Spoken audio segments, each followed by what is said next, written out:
자, 우리 15장 말씀, 14장 말씀에 안디옥 교회가 이방 선교를 위한 전촉 교회로 하나님 앞에 준비가 됐죠. 그러나 안디옥 교회가 흔들리자 다시 바울과 그 종들이 교회를 굳건하게 세웁니다. 1차 전도 여행 때 돌아보았던 여러 지역들을 바울과 바나바가 다시 돌아갑니다. 돌았던 길을 다시 돌아가지 않고 금방 그냥 가면은 쉬운 길인데 다시 돌아간 이유는 뭐냐면 여행길이지만 전도했던 그 지역을 다시 돌보고 굳건하게 세우고자 주의 종들이 교회를 다시 돌아봐요. 이것이 바로 주의 종들이 해야 할 마땅한 책무가 아닌가 이렇게 생각이 됩니다. 자, 오늘 말씀 16장 말씀을 보기 전에 바로 15장 맨 마지막에 어떤 사건이 벌어지냐면 바울과 바나바가 1차 전도 여행에 함께 했는데 이 두 사람이 다투고 헤어집니다. 특히 성경에 바나바는 어떤 사람이냐면 뒤에서 섬기는 사람, 위로하고 권면하는 사람으로 유명해요. 그런데 어떻게 바울과 바나바가 심히 다투어 갈라섰을까?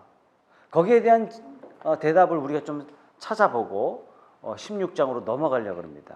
그러면 바울과 바나바는 도대체 뭐 때문에 싸웠는가? 마가라는 한 사람 때문에 그렇거든요. 마가가 옛날에 세상을 향해 갔다는 얘기예요. 바울이 이걸 싫어하는 거예요. 바나바가 그래도 마가를 데리고 가자. 바울은 뭐라고 얘기했냐면 그는 세상을 사랑하여 세상을 갖던 사람입니다. 데려갈 수 없습니다. 이것 때문에 심히 다퉈요.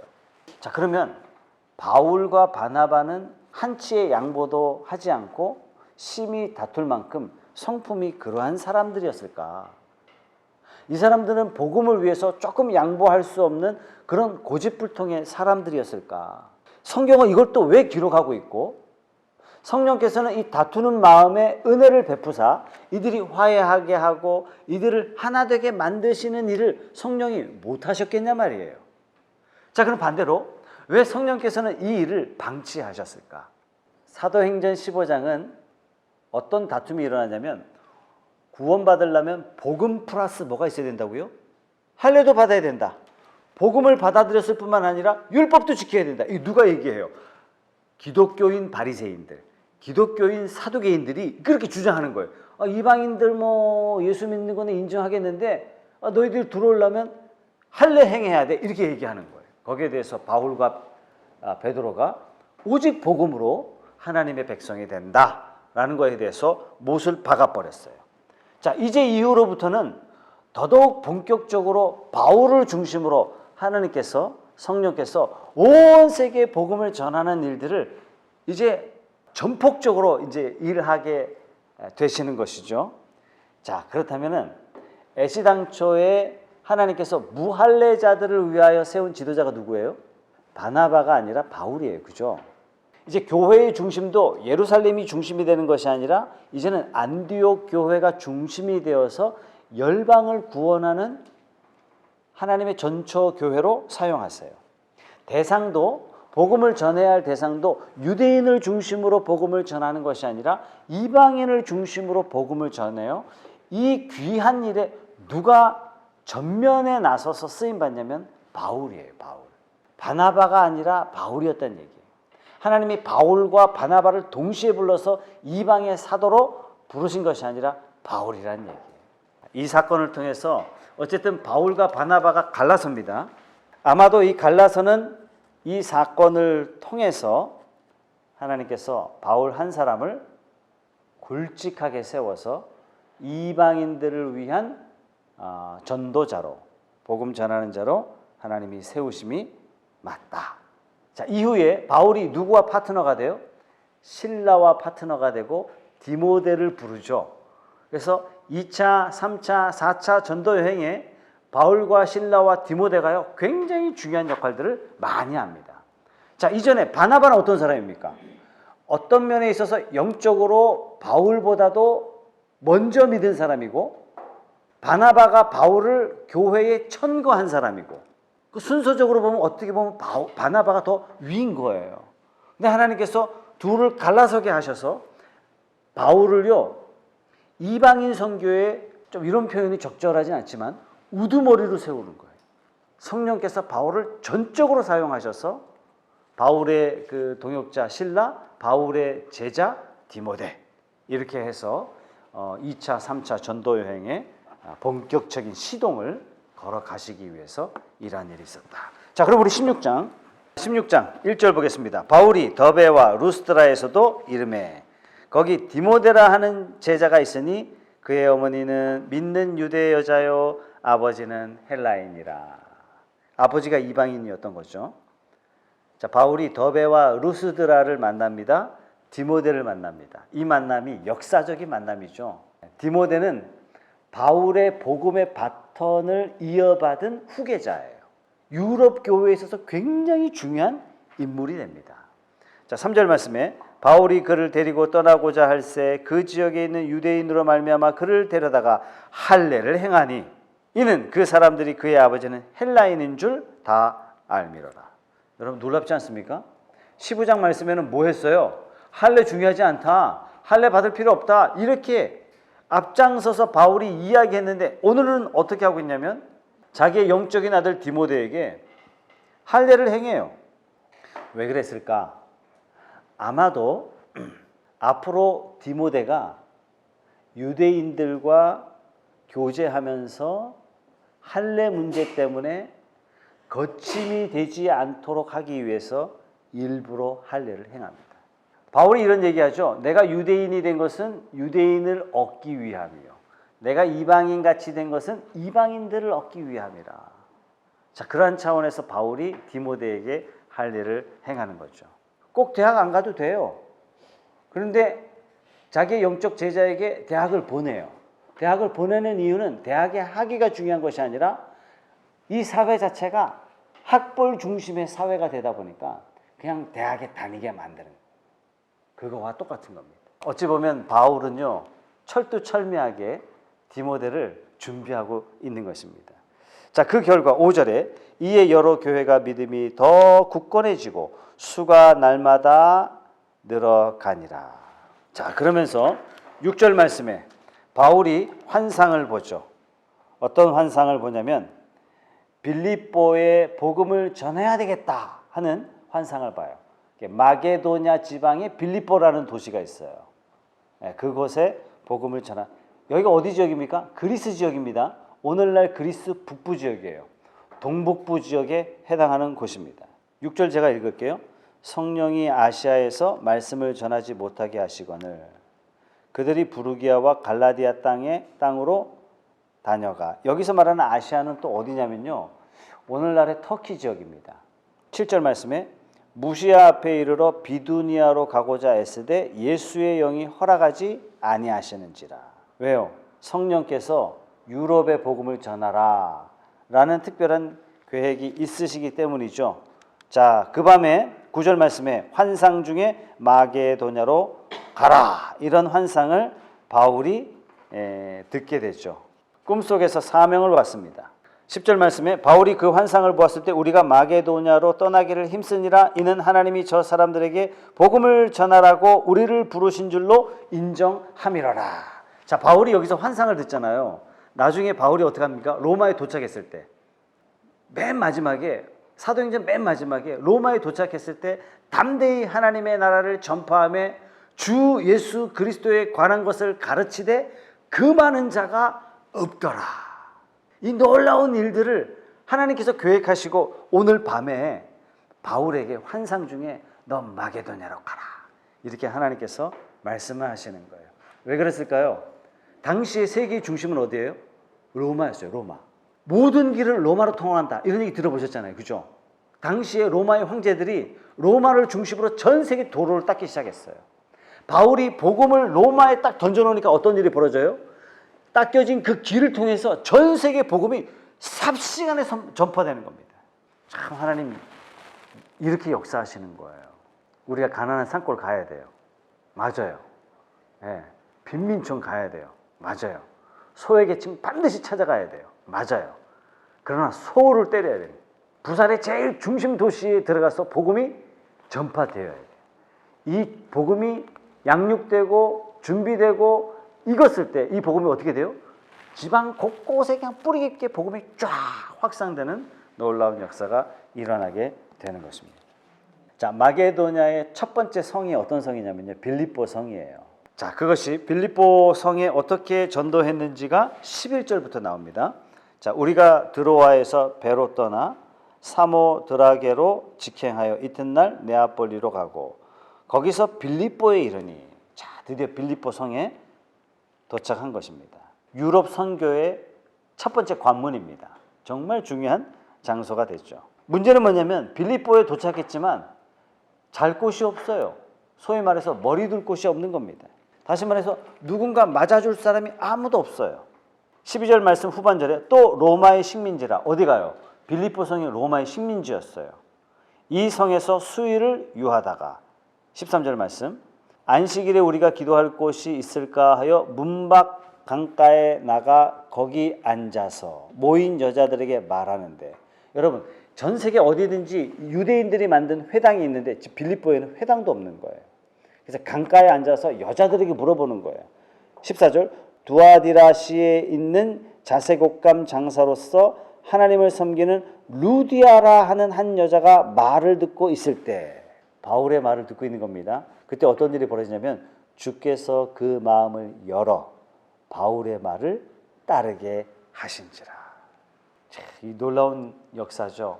하나님께서 함께 일하시는 사역이 바로 이런 것입니다. 주의 종의 말을 듣고 하나님이 그 마음을 확 여시는 거예요. 그러니까 루디아가 바울을 영접한 게 아니라 루디아가 예수 그리스도를 영접하는 사건이 일어나요. 유럽 선교의 첫 번째 전도자입니다. 루디아가. 여러분 여자예요. 하나님께서 이 루디아 여자를 통해서 바울과 실라 디모데에게 무엇을 준비하냐면 머리 둘 곳, 잠잘 곳, 전도의 본부를 하나님께서 마련해 주십니다. 자, 이 루디아 덕분에 이제 전도 캠프가 열린 거예요. 준비된 거예요. 16절 말씀. 자, 우리가 기도하는 곳에 가다가 점치는 귀신 들린 여종 하나를 만나니. 자, 여러분 복음을 전하면 항상 이렇게 사탄이 가로막고 있다는 사실이에요.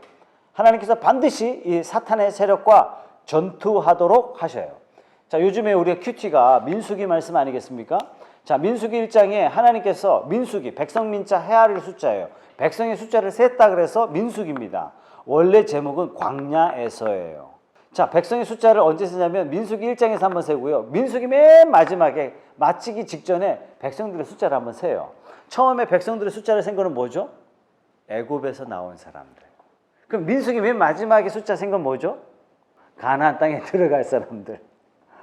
자, 숫자를 세는데 하나님께서 굉장히 독특하게 세세요. 어떻게 세시냐면, 야, 뭐 애 어른 할 거 없이 남녀노소 몇 명이냐 이렇게 물어보신 게 아니라 20세 이상 싸움에 나갈 만한 자. 자, 이건 뭐냐면 광야 교회의 특징이 뭐냐? 영적인 전투라는 뜻입니다. 하나님이 복음 전도자를 부르셨어요. 여러분, 복음 전도한다는 얘기는 선언이에요. 믿지 않는 자들에게는 심판이 선언되는 것이고 믿는 자들에게는 천국이 선언되는 것이 전도예요. 전도는요, 전도 앞에 영적인 전쟁이 심각한 거예요. 오늘 바울과 실라와 디모데가 복음을 들고 나갔더니 누가 딱 가로막고 있는 거예요? 귀신 들린 여종이 가로막고 있는 거예요. 자, 여러분들이 복음을 전할 때 이런 일들이 만나거든 두렵다 하지 마시고, 야, 하나님께서 내게 주신 절호의 찬스다, 그렇게 믿으시고 예수 이름으로 물리치시고 복음을 담대히 선포하시기 바랍니다. 17절 말씀에 그가 바울과 우리를 따라와 소리질러 이르되 이 사람들은 지극히 높은 하나님의 종으로서 구원의 길을 너희에게 전하는 자라 하며 이같이 여러 날을 하는지라 바울이 심히 괴로워하여 돌이켜 그 귀신에게 이르되 예수 그리스도의 이름으로 내가 네게 명하노니 그에게서 나오라 하니 귀신이 어떻게 했다고요? 즉시 어떻게 즉시 순종해요? 누구의 권위가 있기 때문에? 예수 그리스도의 권위가 있기 때문입니다. 이것 때문에 귀신 들린 여종을 치료하죠. 귀신이 떠나가니까 치료됐지 않겠습니까? 치료되면 좋은 거잖아요. 그죠? 좋은 건데 어떤 일이 벌어지는가 보세요. 18절 말씀에 여종의 주인들은 자기 수익의 소망이 끊어진 것을 보고 바울과 실라를 붙잡아 장터 관리들에게 끌어갔다가, 귀신이 뭐하고 있는 거예요? 점을 잘 치니까 주인이 돈을 버는 거예요. 자, 모든 우상 숭배자들의 궁극적인 목적은 뭐냐면 다 돈 버는 겁니다. 모든 우상 숭배자들은요, 기독교 사이비 이단 종교의 큰 특징이 뭐냐면 하나님을 경배하는 것도 아니고 하나님을 숭배하는 것도 아니고 하나님을 따르는 것도 아니고 그들의 궁극적인 목적은요, 돈이에요. 이거 말고는 아무것도 없습니다. 오늘 이 귀신 들린 자를 붙잡고 있는 주인의 목적하고 똑같은 겁니다. 만약에 우리가요, 그리스도인이라고 하면서 예수 믿는다고 하면서 예수 믿음의 목적이 우리가 만약 이익이라면 이 우상 숭배자하고 똑같은 거예요. 야, 교회 와야 장사가 잘 돼. 오케이. 처음에는 우리가 그렇게 생각할 수 있지만 내가 예수를 만나고 여전히 그러한 마음을 갖고 있다면 나는 귀신 들린 여종을 데리고 있는 주인하고 뭐가 다를 수 있냐 말이죠. 저와 여러분들이 오직 순도 100%의 마음, 오직 그리스도의 보혈의 피를 믿고 따라가는 저와 여러분들이 다 되시기를 주님의 이름으로 축복합니다. 오히려 우리가 이 세상에서 돈을 빼앗기고 환경이 어려움에 처하는 상황에 직면한다 할지라도 예수 그리스도를 온전히 붙잡고 나아가는 저와 여러분 되시기를 바랍니다. 빌립보서 3장 18절 19절 말씀 한번 읽어보겠습니다. 다 같이 한번 읽어보죠. 시작. 이제도 눈물을 흘리며 말하노니 여러 사람들이 그리스도의 십자가의 원수로 행하느니라. 그들의 마침은 멸망이요 그들의 신은 배요 그 영광은 그들의 부끄러움에 있고 땅의 일을 생각하는 자라. 누구를 보고 이야기하는 거예요? 우상 숭배자들이에요. 가증한 귀신을 섬기고 그 귀신을 통해서 뭘 얻어요? 돈을 얻는 거예요. 그들의 신이 뭐라고요? 배래, 배. 배부르기 위해서 내가 신을 섬긴다는 얘기예요. 그들의 영광은 부끄러움에 있고 땅의 일을 생각하는 사람들이라. 그들의 마침은 뭐라고요? 멸망이라. 우상 숭배자들의 궁극적인 목적은요, 배를 채우는 거예요. 점치는 여종은 주인의 종이지만 주인들은 누구의 종이에요? 사탄의 종이 되는 것입니다. 내쫓았다라는 것은 빌립보 사람들이 섬기던 신과 싸워서 승리했다. 이런 상징적인 의미가 있죠. 사탄이 반격을 가합니다. 어떻게 반격을 가해요? 바울과 실라를 감옥에다 쳐넣어요. 바울과 실라는 감옥에 들어가서 뭐해요? 낙담하지 않고 기도하고 찬송합니다. 훗날 로마 감옥에서 이런 편지를 써요. 디모데 후서 2장 9절입니다. 복음으로 말미암아 고난을 받았으나 하나님의 말씀은 매이지 아니하니라. 자, 지금 사탄이 바울과 실라를 옥에 가두잖아요. 실상은 무엇을 가두는 겁니까? 하나님의 말씀을 가두는 거예요. 근데 바울이 이것을 회상하면서 뭐라고 이야기해요? 우리는 갇혔지만, 우리는 고난받았지만 하나님의 말씀은 갇히지 않았다, 매이지 않았다 라는 말씀이에요. 바울과 실라를 가두는 것은, 바울과 실라를 가두는 행위는 결국 말씀을 가두려 했지만 하나님의 말씀은 사로잡히지 않았고, 어떻게 해요? 오히려 왕성하게 복음이 땅끝까지 전파되었다. 이게 영적인 눈으로 봐야죠, 그죠? 이게 또 저기 막 연민의 정 때문에 하나님 내가 말씀 전해야 되는데 갇혀가지고 하나님 말씀 못 전해서 어떻게, 그건 내 생각이고, 그죠? 사탄은 사로잡았는데 하나님께서 또 어떻게 역사하는지 보겠습니다. 25절 말씀에 한밤중에 바울과 실라가 기도하고 하나님을 찬송하며 죄수들이 듣더라. 참 멋진 얘기죠, 그죠? 이 죄수들이, 갇힌 죄수들이 하나님의 복음을 들어요. 참, 이거 놀랍지 않습니까? 과거에 베드로가 공회원에 잡혀갔을 때 어떻게 해요? 죄수의 몸으로 잡혀가서 뭐 해야 돼요? 변론을 해야 되고 나 죄인 아니라고 이야기해야 되는데 잡혀가서 복음을 담대히 전해요. 그리스도인들은 매이거나 매이지 않거나 저와 여러분들의 삶을 통해서 하나님의 살아계심, 그리스도의 피 흘리심을 통한 죄사함과 의롭게 하심을 담대히 증거하는 어떤 상황에서도 그런 저와 여러분 되시기 바랍니다. 26절에 죄수들이 듣는 중에 26절 어떤 일이 벌어지냐면 이에 갑자기 큰 지진이 나서 옥토가 무너지고 문이 곧 다 열리며 모든 사람의 매인 것이 다 벗어진지라. 옥문이 열리고 매인 사람들이 다 풀어졌다는 이 상징적인 메시지는 뭐냐면 하나님이 함께 하시면 우리 위에 놓여져 있는 모든 얽매이기 쉬운 죄의 사슬, 율법의 사슬, 죽음의 사슬, 그리스도 예수의 피로 말미암아 다 벗어진 줄로 믿으시기 바랍니다. 27절에 간수가 자다가, 항상 이 중요한 때 간수가 자요. 자다가 깨어 옥문들이 열린 것을 보고 죄수들이 도망한 줄 알고 칼을 빼어 자결하려 하거나. 왜? 죄수를 잃어버리면요, 간수는 다 사형이에요. 사형. 어차피 죽을 거 자결하는 거예요. 그래서 바울이 크게 소리질러, 잠깐 네 몸을 상하게 하지 말라. 우리 여기 다 있다. 아무도 안 도망갔다. 간수가 등불을 달라고 하며 뛰어들어가 무서워 떨며 바울과 실라 앞에 엎드렸어요.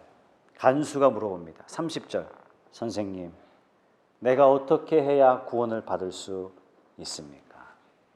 기가 막힌 말씀을 31절에 하죠. 주 예수를 믿으라. 그리하면 너와 내 집이 구원을 받으리라. 32절, 주의 말씀을 그 사람과 그 집에 있는 모든 사람에게 전하더라. 여러분, 감옥에 안 갇혔으면 이런 일이 벌어졌겠습니까?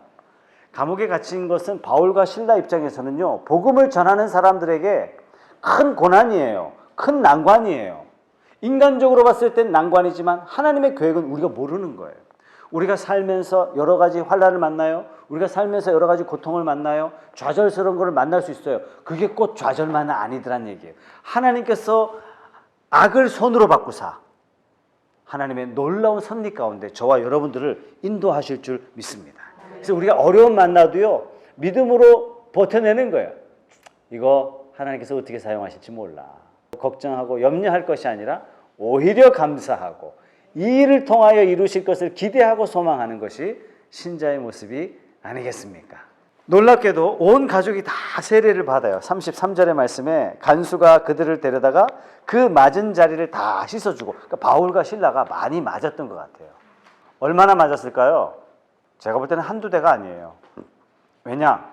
사탄에 사로잡힌 여종을 데리고 있던 주인들이 심히 분노하여 바울, 왜요? 밥줄이 끊어졌거든요. 한 500만 원어치 때리지 않았을까요? 무지하게 팼을 거예요. 제가 봤을 때는. 신접한 여인이 사탄이 떠나갔는데, 바울이 언젠가 그렇게, 고린도 후서에는 그렇게 얘기해요. 40에 하나 감한매를 여러 번 맞고, 맞다가 실신한 적이 한두 번이 아닌 거예요. 아마 이 부분도 그러지 않았을까. 간수가 자기 집에 데려다가 씻어줘요. 그리고 온 가족이 세례를 받습니다. 저 같으면 세례 못 줄 텐데, 나 때린 사람의 가족들은 아니에요. 미워 죽겠을 텐데. 바울은 인간의 감정에 사로잡힌 사람이 아니라 복음에 사로잡힌 사람. 저와 여러분이 그런 사람 되시기 바랍니다. 네, 34절 말씀에 그들을 데리고 자기 집에 올라가서 음식을 차려주고 그와 온 집안이 하나님을 믿음으로 크게 기뻐하니라. 간수장도 내 집에 유하라 이렇게 강권하죠. 아름다운 섬김이 일어납니다. 이것이 바로 빌립보 성에는 아무도 아는 사람이 없었지만 하나님께서 이렇게 복음에 예비된 자를 준비하셔서 빌립보 교회를 통해서 또 유럽을 전도할 수 있는 발판으로 하나님께서 마련하시죠. 참 하나님 놀라워요. 자, 그런 의미에서 우리 교회가 섬기고 있는 선교사님들 보면요, 요르단이 요르단 전부 다 이슬람 사람들. 인도네시아 다 이슬람 사람들이에요. 대놓고 이슬람 사람들. 에콰도르 다 이슬람 지역이죠. 문맹 지역이기도 하고. 자, 이곳에 가서 복음을 전한다는 것이 결코 쉽지가 않아요. 뭐 동향의 사람 있습니까? 기독교인의 사람이 있습니까? 한국 사람들이 많이 있나요? 없어요. 그러나 하나님 믿고 하나님께서 그 길을 열어주실 것을 기대하고 소망하고 복음을 전하러 간 그들을 위해서 우리가 기도를 게을리하지 말아야 되겠습니다. 간수장과 여자가 어떻게 섬겼는지 빌립보 4장 15절 16절 이렇게 말씀하고 있어요. 빌립보 사람들아, 시작. 빌립보 사람들아, 너희도 알거니와 복음의 시초에 내가 마게도냐를 떠날 때 주고받은 내 일에 참여한 교회가 너희 외에 아무도 없었느니라. 데살로니가에 있을 때에도 너희가 한 번뿐 아니라 두 번이나 나의 슬 것을 보내었도다. 이 빌립보 성에 와서 복음을 전도하고 누구를 만났냐면 루디아라는 여자를 만났고 간수장을 만났고 그의 가정이 복음의 사람이 되었어요. 빌립보에 왔을 때 복음의 시초 때 처음이었을 때 아무도 돕는 사람이 없었대요. 자, 이들을 전도하고 또 어디로 갔어요? 데살로니가로 움직였을 때 빌립보에 있는 사람들이 바울과 그의 일행들을 섬기는 일에 한 번이 아니라 몇 번? 두 번이나. 감사한 일이죠, 그죠? 하나님께서 이렇게 예비하시는 거예요. 자, 자주장사 루디아, 옷감장사예요. 오늘날로 따지면 포목점을 운영하던 루디아. 전부 다 하나님께서 다 개별적으로 불러요, 그죠? 전도를 다 개별적으로 하셨지만 이들이 구원 얻은 다음에는 무엇이 생겼냐면 빌립보 교회가 생겨요. 그래서 각자 구원받은 사람들이 다 한 곳에 모여서 하나의 교회 공동체를 이루고 바울이 선교할 때마다 뒤에서 중보 기도해주고 물질이 필요하면 물질을 뒤에서 섬겨줬던 일들을 하고 그 지역에 여전히 복음을 왕성하게 증거하는 그 귀한 일들을 교회가 감당하게 되죠. 이렇게 해서 빌립보 교회가 세워집니다. 자, 마지막 부분을 간단하게 정리하고 자, 38절의 말씀 부하들이 이 말을 상관들에게 보고하니 그들이 로마 사람이라 하는 말을 듣고 두려워하여. 누가 로마 사람이에요? 바울이 로마 사람이에요. 39절 와서 권하여 데리고 나가 그 성에서 떠나기를 청하니 제발 좀 가십시오. 40절 두 사람이 옥에서 나와 루디아의 집에 들어가서 형제들을 만나보고 위로하고 가니라. 여기서 형제는 아마 간수장, 그의 형제들 이렇게 되겠죠. 자, 이러면서 빌립보 교회가 역사적으로 세워집니다. 하나님의 일하심은 놀랍습니다. 요셉이 형들의 시기를 받지 않았더라면 노예로 팔리지 않았겠죠. 노예로 팔리지 않았더라면 보디발 집에 들어가지 않았겠죠. 보디발의 부인으로부터 유혹을 받지 않았더라면 감옥에 안 들어갔겠죠. 만약에 감옥에 안 갔더라면 관원장, 떡 굽는 관원장, 술 맡은 관원장 두 사람을 만나지 못했겠죠. 관원장들을 만나지 못했더라면 요셉이 바로 앞에 설 수가 없는 거예요. 하나님께서 영광의 자리를 어떻게 예비하시냐면 다 고난. 하나님께서 바울과 실라를 어떻게 빌립보 교회를 세워나가시냐면 고난에 직면했고 이 고난을 통해서 복음이 오히려 전파되는 놀라운 기적이 일어나게 되었습니다. 사랑하는 여러분, 우리가 힘들고 어려울 때 이때는 우리가 하나님의 복음을 전해야 될 때구나. 더욱 힘써 하나님의 살아계심, 예수께서 우리의 주인 되심, 예수께서 부활하심, 나의 죄를 대신 지심을 증거하는 저와 여러분들이 다 되시기를 주님의 이름으로 축복합니다. 네, 우리 함께 통성으로 한번 기도하죠. 우리 기도할 때 하나님께서 바울을 세우시고 실라를 세우시고 디모데를 세우셔서 유럽 전체를 복음화하기로 결정하셨고 이 복음의 진보 때문에 온 세계가 하나님 앞에 나올 수 있는 영광스러운 일에 이들이 쓰임받습니다.